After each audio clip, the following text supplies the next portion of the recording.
Now in this video we will talk about the latest features of WhatsApp.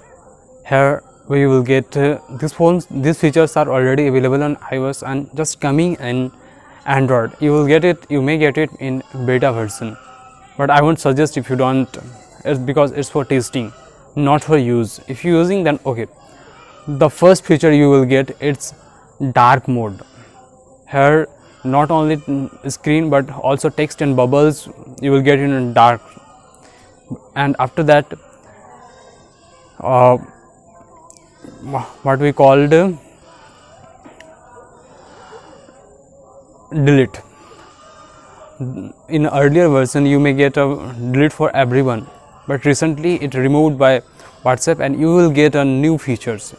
Your message will be deleted after some times, either 1 second, 2 seconds, even after 1 month it will be automatically deleted in both end. If you like the videos, hit the like button, and if you don't like them, don't like. If you have any query and comment, please comment below, and don't forget to subscribe. Thank you.